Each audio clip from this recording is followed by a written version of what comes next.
Ferry belum. Pak Ferry belum. Moderatornya Saya sendiri, Pak. Rizal Khairi. Azhar Khairi, Pak Kepala ya. Ya. Sementara kita menunggu teman-teman, mungkin sebagai ulasan kuliah minggu yang lalu, sebenarnya sudah saya sampaikan kepada Ibu Rehani kemarin itu, dari buku Bruce Joyce itu dikelompokkan model pembelajaran itu kepada 4 besar klasifikasi.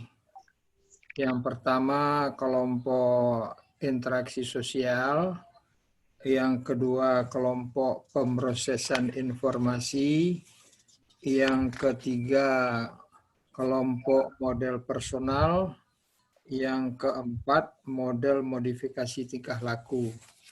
Ada 4 kelompok besar model yang dikemukakan oleh Bruce Joyce dalam model of teaching-nya itu.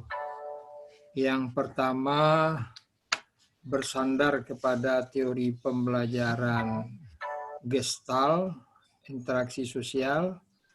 Yang kedua, pemrosesan informasi bersandar kepada teori pembelajaran kognitif.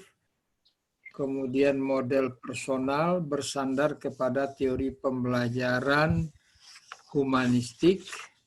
Dan model yang terakhir, model perilaku, model tingkah laku bersandar kepada teori pembelajaran behavioristik.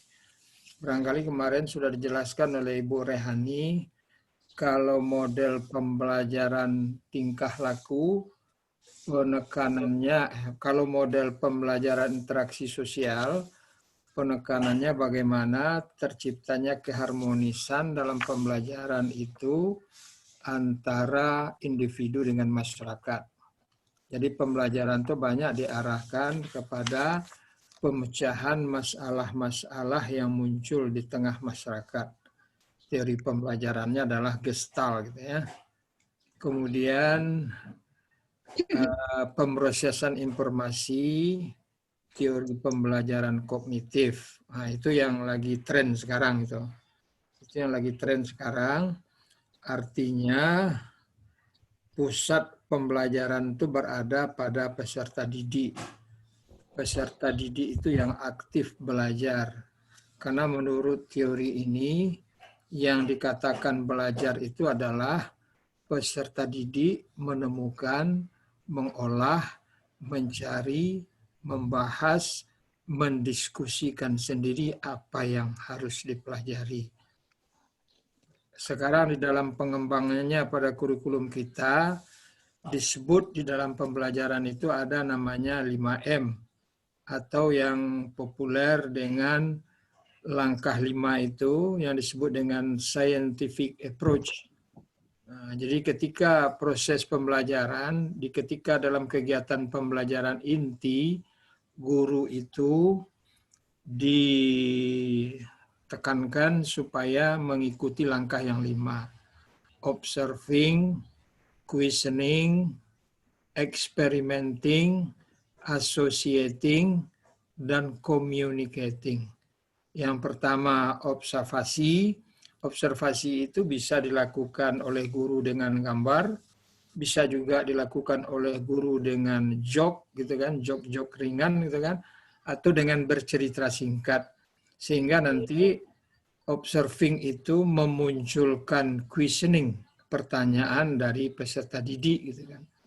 Setelah itu peserta didik akan berusaha melakukan penalaran melalui experimenting. Setelah itu mereka menghubungkan, mencari kaitan dengan yang lain. Terakhir mereka sendiri yang mengkomunikasikan apa yang dipelajari itu. Yang disebut dengan scientific approach. Scientific approach ini lahir dari teori kognitif itu. Mula teori kognitif, kemudian teori kognitif itu membidani lahirnya yang namanya konstruktivistik. Teori pembelajaran konstruktivistik yang tokohnya adalah Piaget, dan Vygotsky. Sekarang kurikulum itu yang berlaku pada pembelajaran kita. Pembelajaran yang teori belajarnya adalah konstruktivistik, tokohnya adalah Piaget dan Vygotsky, yang mana menurut pandangan mereka belajar seperti yang Bapak sampaikan tadi. Kemudian peran pengajar beralih sedikit menjadi motivator dan fasilitator. Jadi itulah kira-kira ringkasan dari 4 klasifikasi model yang dikemukakan Bruce Joyce. Jadi kalau begitu, setiap model ini memang tunduk kepada tunduk kepada teori pembelajaran di mana dia bersandar, gitu kan. Kemudian masing-masing teori pembelajaran itu nanti manut pula dia kepada filsafat yang dianut. Jadi tiap-tiap klasifikasi itu kemarin sudah ada macam-macamnya. Mungkin tidak semuanya mungkin dapat kita kuliahkan, tapi ada di antaranya beberapa yang nanti di belakang akan kita bahas. Nah, Bapak-Bapak dan Ibu sekalian, pada hari ini kalau tidak salah diskusinya membicarakan beberapa pengertian tentang konsep-konsep yang sering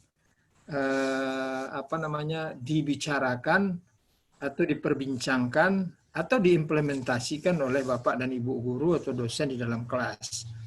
Ada model, ada approach, ada strategi, ada methods, ada teknik, dan ada taktik. Nah, barangkali itu yang menjadi tema diskusi kita pada pagi hari ini.